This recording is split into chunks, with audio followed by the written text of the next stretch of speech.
तर नमस्कार मित्रांनो, स्वागत आहे पुन्हा एका नवीन जबरदस्त व्हिडिओमध्ये। तर मित्रांनो, आज आपण बघणार आहे मार्केट ज्यावेळेस आपलं मार्केट जे ओपन होते सकाळी 9:15 आणि मार्केट ओपन होताच तिथून 9:15 ते 10:30 ते 11 पर्यंत जवळपास सव्वा तास ते दीड तासपर्यंत मार्केट काय करतं, वॉलेटाईल ट्रेंड देतं। म्हणजे त्यामध्ये फ्लक्च्युएट होतं भरपूर आणि त्याच्याच मध्ये आपल्याला एखादं दुसरं ट्रेड आपल्याला भेटून जातं जे की आपल्याला प्रॉफिट करून देतं। ओके, जर तुम्ही नवीन असाल आणि तुम्हाला कुठली स्ट्रॅटेजी वापरायची सकाळच्या वेळेस म्हणजे 1-1.5 तासाच्या ज्या मार्केटमध्ये जे वॉलेटाईल होतं त्याच्यामध्ये कुठली स्ट्रॅटेजी वापरायचं माहीत नसेल, जर तुम्ही नवीन असाल तर आपल्या चॅनलवरती नक्कीच व्हिजिट करा। पूर्ण तिथे मी एकदम सोप्या पद्धतीची स्ट्रॅटेजी, बरेचसे स्ट्रॅटेजी तुम्हाला मी त्या ठिकाणी अवेलेबल केलं आहे। त्याच्यामध्ये तुम्हाला सगळ्याला वापरायचं नाही आहे, जे तुम्हाला एकदम सुटेबल वाटतं, जे एकदम सोपं वाटतं, जे इझी वाटतं, ज्याच्यात ॲक्युरेसी जास्त वाढते त्या स्ट्रॅटेजीला तुम्हाला वापरायचं आहे।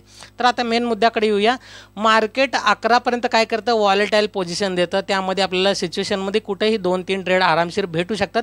पण काय होतं, जसं 11 वाजता मार्केटमध्ये 11 वाजता काय होतं, 11च्या नंतरनं थोडंसं मार्केट एकदम स्लो होतं। स्लो मोशनमध्ये काय करतं, साईडवेजमध्ये जाण्याचे चान्सेस जास्तीत जास्त असतात। कधी कधी एखाद्या वेळेस मार्केटमध्ये मोमेंट देतं 11 नंतर। पण कसं आहे, 11 ते 1 पर्यंत जवळपास मार्केट एकदम स्लो असतं, साईडवेज मार्केटसारखं। पण 1 वाजता अचानक एखादं मोमेंट देतं, ते कॉल साईडला किंवा पुट साईडला कुठल्याही साईडला असू शकतं। तर असं का बरं, त्याचं तुम्हाला रिझन सांगतोय। कारण की दुपारी 1 वाजता जे विदेशी मार्केट आहे ते सुरू होतं, त्यामुळं तिथल्या विदेशी मार्केटच्या सुरू झाल्यामुळं तिथलं जे इम्पॅक्ट आहे ते आपल्या मार्केटवर सुद्धा थोडंसं पडू शकतोय। त्याच्यामुळं आपल्या मार्केटमध्ये पण एखादं ट्रेंड येऊ शकतं, तिथून थोडंसं मार्केट वॉलेटाईल करू शकतंय। आणि अशा सिच्युएशनमध्ये दुपारी आपल्याला 1च्या दरम्यान आपल्याला काय करायचं आहे, तर त्या ठिकाणी आपल्याला एखादं ट्रेड प्लॅन करायचं आहे। मग ते कॉल असो अथवा पुट असो, तर ते कसं करायचं ट्रेड प्लॅन, कुठल्या टायमाला वेळेवर आपल्याला एंट्री घ्यायला पाहिजे, कितीला एक्झिट करायला पाहिजे, टार्गेट काय असणार, स्टॉप लॉस काय असणार, किंवा कधी ट्रेडिंग करायचं नाही आहे म्हणजे कधी ट्रेडला अवॉइड करायचं आहे, त्या सगळ्या जर डिटेल गोष्टी बघायच्या असेल तर चला व्हिडिओला शेवटपर्यंत नक्की बघा आणि लगेच जाऊया स्क्रीनवरती। ओके, तर इथं मित्रांनो आज आपण हेच बघणार आहे, एकदम सोप्या पद्धतीचं स्ट्रॅटेजी।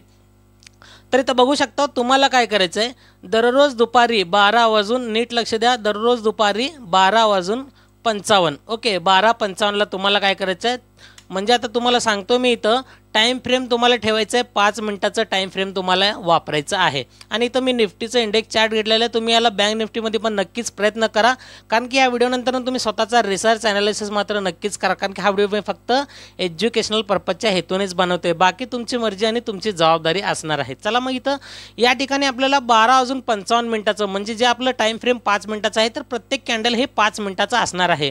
तर 12:55 कॅन्डलला आपल्याला काय करायचं आहे, हाय लो मार्क करून घ्यायचं आहे। आता इझिली तर सिंपल दाखवलं म्हटलं तर तुम्ही तर कर्सर बघू शकता मी कुठे ठेवलेलं आहे।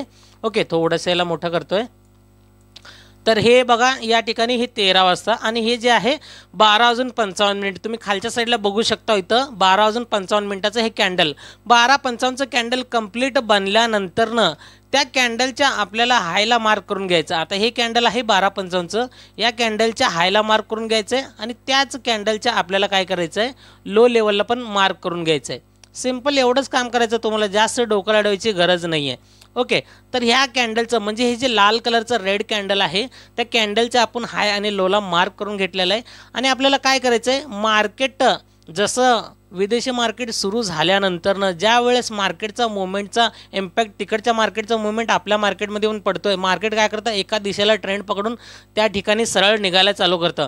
मग इथं आपण 12:55 कॅन्डलच्या हाय लोला मार्क केल्यानंतर आपल्याला काय करायचं, सिंपल जर वरच्या साईडला ब्रेक केलं, प्रॉपर ब्रेक करून क्लोज द्यायला पाहिजे, असं नाही की विग सोडला पाहिजे। नीट लक्ष द्या, टर्म्स अँड कंडिशन पण आहे त्याला, म्हणजे तुम्ही ह्या स्ट्रॅटेजीला टर्म्स अँड कंडिशन म्हणजे तितके हार्ड नाहीत, तर या स्ट्रॅटेजीला तुम्हाला वापरायचं कसं आहे त्याचे कंडिशन सांगतोय।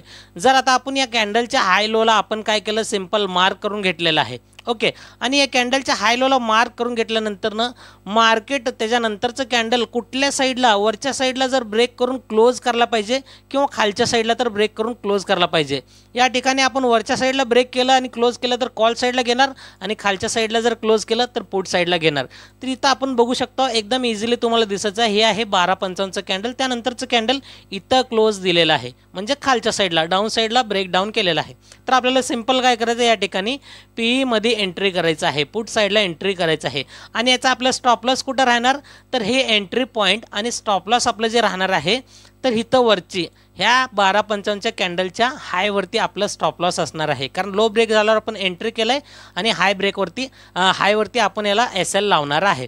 आणि याच्यामध्ये कंडिशन पण सांगणार आहे, कॅन्डल जर खूपच मोठा झाला, ओके, जे एंट्री कॅन्डल आहे, जे क्लोजिंग कॅन्डल आहे ते जर खूप मोठा झाला, जर समजा इथपर्यंत कॅन्डल आला आता, ओके, तर आता हे कॅन्डल एवढा आहे ना, तर इथपर्यंत समजून घ्या, इथपर्यंत बनला कॅन्डल, तर आपली एंट्री कुठं असणार आहे, इथं असणार आहे. या लेवलवर ना आपलं SL कुठं राहणार आहे, तर इथं या कॅन्डलच्या हायवरती. मग इतका मोठा आपल्याला SL आपल्याला परवडणार नाही आहे. त्यामुळं मोठ्या जर कॅन्डलमध्ये एंट्री घ्यायचं असेल तर त्या ट्रेडला अवॉइड करून टाका, म्हणजे ट्रेड घ्यायचंच नाही. मेन मुळात सांगायचं काय, जर मोठं कॅन्डल असेल, जे 12.55च्या नंतरचं मोठं कॅन्डल असेल, तर त्याच्यामध्ये ट्रेड अजिबात घ्यायचं नाही आहे. ओके, हे एक झालं कंडिशन. आणि दुसरं कंडिशन म्हणजे काय, जे 12.55चं कॅन्डल आहे ते मिनिमम 30 ते 35 पॉईंटचं, म्हणजे हे जे चार्टवर असतात ना, तर ते 30 ते 35 पॉईंटचं असलं पाहिजे, जेणेकरून काय आपण इथं क्लोजिंगवरती जर एंट्री घेतलं तर आपला तिथं पण स्टॉप लॉस एकदम कमीत कमी बसेल.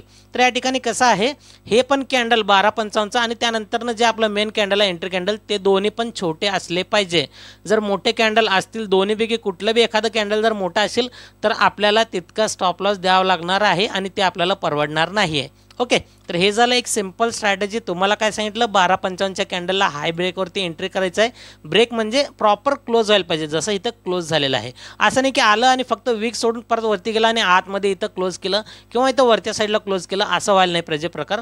प्रॉपर क्लोजिंग द्यायला पाहिजे, जसं इथं खाली क्लोजिंग दिलं आहे. आणि ह्याच्यामध्ये तुम्हाला SL तर सांगितलेलं आहे. टार्गेट काय घ्यायचं आहे तुम्हाला, 1:1 एक पहिलं टार्गेट आहे हे तर. आणि त्यानंतर तुम्हाला काय करायचं आहे, सिंपल SL ट्रेलिंग तर करायचं आहे, किंवा तुम्हाला काय करायचं आहे, 15% प्रॉफिट घ्यायचं आहे. 15% म्हणजे आता बऱ्याच जणांना जर पैशामध्ये कळत नसेल तर एक सिंपल उदाहरण देतो तुमच्यासाठी मी. तर 15% म्हणजे कसं आहे, जर समजा तुमचं कॅपिटल लागला, आता एक ट्रेड किंवा 2 ट्रेड घेतलं आहे समजा, म्हणजे 1 किंवा 2 लॉटनं घेतलेलं आहे, तर त्याला तुम्हाला कॅपिटल लागलेलं आहे 10,000. ओके, 10K तुम्हाला कॅपिटल लागलं आहे. ह्याचं 15% म्हणजे किती आहे, जवळपास 1500 रुपये. ओके, तर ह्याच्यामध्ये 1500 रुपये जर आपल्याला प्रॉफिट दिसत असेल तर त्या ठिकाणी मार्केटला तुम्ही काय करू शकता, सीधा एक्झिट करू शकताय. ओके, हे झालं 15% किंवा 10%. 1000 रुपये पण जरी घेतला तुम्ही, 1K जरी घेतलं तरी एकदम बेटर आहे 10% म्हणलं तर पण. किंवा तुम्ही 1:1 किंवा 1:2चा टार्गेट ठेवून तुम्ही SL पण ट्रेल करू शकताय. हे झालं एक सिंपल एक उदाहरण. याच्यानंतर अजून एक 2-3 आपण उदाहरण बघणार आहे त्याच्यामध्येच, म्हणजे किती वेळा आपल्याला हे ट्रेड देऊ शकताय. ओके, हे आता किती तारखेचं बघितलं आपण, जवळपास हे ट्रेड जे बघितलं आपण 20 तारखेचं बघितलेलं आहे. आता हे याच्या अगोदरचं आपण बघूया 19 तारखेचं. तर 19 तारखेमध्ये इथं 12.55चं कॅन्डल कुठं आहे, तर हे 12.55चं हे कॅन्डल. ओके, हे कॅन्डल आहे 12.55चं, कुठलं, हे ग्रीन कॅन्डल. तर ह्या ग्रीन कॅन्डलच्या 12.55च्या ह्या कॅन्डलला मी काय केलं, सिंपल इथं हाय मार्क करून घेतलेला आहे आणि याच्या लोला पण मार्क करून घेतोय मी. आता बघा, लोला पण मार्क करून घेतलं. पण आता हे कॅन्डलचं साईज मोजूया. जर ह्या कॅन्डलचं साईज बघितलं इथून इथपर्यंत, तर जवळपास 16 पॉईंटचा आहे. मिनिमम कॅन्डल आहे, एकदम छोटा आहे, म्हणजे आपल्याला SLची पण तितकं भीती वाटणार नाही. तर या मानाने तर ट्रेड पण तेवढंच दिलेलं आहे. ओके, मग ट्रेड पण काय मोठं दिलेलं नाही इथं, आपण बघू शकतो ट्रेड पण तेवढंच दिलेलं आहे. आणि याच्यामध्ये कसं आहे, तुम्हाला एक सांगायचं म्हणजे काय, याच्यामध्ये कसं आहे, प्रॉपर मी सांगतोय म्हणून ह्याच्यामध्ये तुम्हाला सक्सेसफुली ट्रेड मिळणारच, ट्रेड सेटअप मिळणार असं का नाही आहे. प्रत्येक स्ट्रॅटेजीमध्ये तुम्हाला SL हे कंपल्सरी असणारच आहे. म्हणून तुम्हाला काय म्हणतोय मी, बॅक टेस्टिंग आणि पेपर ट्रेड हे मात्र नक्कीच करा, कारण त्याच्यावरच तुम्हाला कळणार आहे की किती ॲक्युरेसी आहे या स्ट्रॅटेजीमध्ये. ओके, तर चला आपण काय म्हणून चालू आहे, इथं आपण ट्रेड घेतलेलं नाही, किंवा ट्रेड जरी घेतलं खाली थोडंच गेलं, त्यानंतर आपण जर होल्ड करायला बघितलं तर आपलं इथं SL उडालेलं आहे. समजा SL किती उडालेलं आहे, फक्त 16 पॉईंटचा SL उडालेला आहे, म्हणजे 4 डॉटचे, म्हणजे प्रीमियममध्ये फक्त 8 रुपये. ओके, याच्या अगोदरचं बघूया आपण अजून थोडंसं, हे 19 तारखेचं. आता इथं काय आहे, हे 12.55, 12.55, 13.15, 12.55 कुठं आहे, तर हे बघा, हे 12.55चं हे कॅन्डल, कुठलं, रेड कलरचं कॅन्डल. तर हे कॅन्डलच्या आपण काय केलं, सीधा याच्या हायवरती मार्क केलं. ओके, हायला मार्क केलं किंवा आपण लोला मार्क केलं. इथं बघू शकता हायला आणि लोला मार्क करून घेतलेलं आहे सिम्पली या ठिकाणी. आणि ट्रेड कुठं खाली झालेला आहे, खाली आपण जर ट्रेड घेतला तर पुट साईडला इथपर्यंत तुम्हाला टार्गेट मिळेल. जवळपास 1:1चं तर टार्गेट तुम्हाला इझिली मार्केटनं दिलेलं आहे. इझिली एकदम मार्केटनं तुम्हाला 1:1 टार्गेट दिलं आहे. आता तुम्हाला अजून एक सांगतो, याच्यामध्ये जे आपण मगाशी बघितलं फक्त 8 पॉईंटचाच मुवमेंट खाली दिलेला आहे. तुम्ही जर चार्टवरती, जर निफ्टीमध्ये ट्रेड करत असेल, चार्टवरती तुम्ही जर 10 पॉईंटचं जरी टार्गेट घेतलं या ठिकाणी, ह्याला म्हणतात स्कॅल्पिंग ट्रेडिंग. स्कॅल्पिंग म्हणजे कसं आहे, छोटे छोटे क्वांटिटी ना, म्हणजे छोटे छोटे आपण पॉईंट्स नाही ना जमा करत आपण एक मोठं टार्गेट घेऊ शकतोय. एका लॉट मग 50चं म्हणजे एक लॉटमध्ये 50 क्वांटिटी असतात. तर यामध्ये आपण 10 पॉईंटनं जरी घेतलं तर एका निफ्टीच्या एका लॉटमध्ये तुम्हाला काय होऊ शकतं, प्रीमियम. आता चार्टवरती 10 पॉईंट म्हणजे प्रीमियममध्ये या ठिकाणी 5 रुपयानं प्रीमियम वाढणार आहे. म्हणजे एका लॉट मग तुम्हाला 250 रुपयाचा प्रॉफिट मिळेल. जर तुम्ही स्कॅल्पिंग करत असाल तर 5 लॉटनं जरी घेतला तर तुमच्या इथं पूर्ण बनणार आहे 1250. ओके, 250 एका लॉटचे आणि 5 लॉटचे किती होतात तर 1250 तुमचं प्रॉफिट होऊ शकतं. ज्याच्यामध्ये तुम्ही स्कॅल्पिंग ट्रेडिंग पण करू शकता. असं नाही की मोठ्या टार्गेटला तुम्ही याचा वापर करू शकता, स्कॅल्पिंग पण करू शकता. पण स्कॅल्पिंगचे कसं रूल्स आहे त्या हिशोबाने त्याला त्याच मानाने जेवढ्याचं आपण ट्रेड घेतो, जेवढ्याचं आपण पॉईंट टार्गेट ठेवतो तेवढंच आपल्याला SL पण कंपल्सरी ठेवावं लागतं. स्कॅल्पिंगचे पण आपल्या चॅनलवरती व्हिडिओ बरेच आहेत, तुम्ही विजिट करून बघू शकता त्या ठिकाणी पण. ओके, अजून एक उदाहरण देतोय आणि त्यानंतरनं व्हिडिओला आपण थांबूया याच ठिकाणी.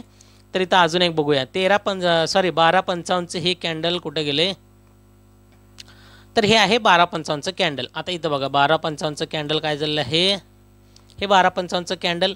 या 1255च्या कॅन्डलला मी काय केलं, सिम्पल इथं हाय मार्क करून घेतलेलं आहे. ओके, आणि या 1255च्या कॅन्डलला मी सिम्पल इथं लो मार्क करून घेतलेलं आहे. नीट बघू शकतो मार्केट काय केलं, बराच वेळ याच रेंजमध्ये फिरलेलं आहे.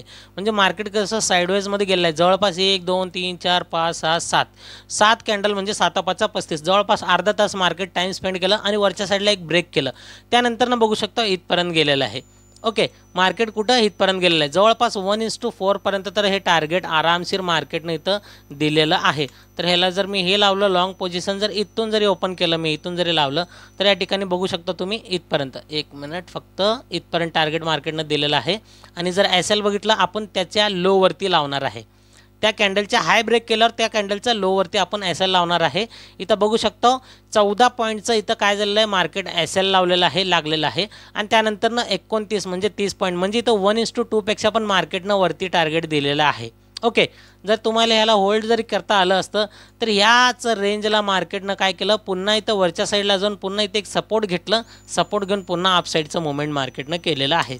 ओके, आय होप मित्रांनो, आशा करतो हा स्ट्रॅटेजी तुम्ही बॅक टेस्टिंग करू शकता. कारण की मी जर बरेच वेळ प्रत्येक गोष्टीचं बॅक टेस्टिंग जर दाखवत बसलं तर ह्याच्यामध्ये काय होईल, टाईम वेस्ट होईल आणि व्हिडिओ खूप मोठा होईल. त्यामुळे तुम्हाला पण बोरिंग होईल. त्यामुळे तुम्ही काय करा, स्वतः पण या गोष्टीचा बॅक टेस्टिंग करा, ॲनालिसिस करा, अभ्यास करा. कारण की व्हिडिओ फक्त मी शैक्षणिक हेतूनेच तुमच्यासाठी बनवतोय.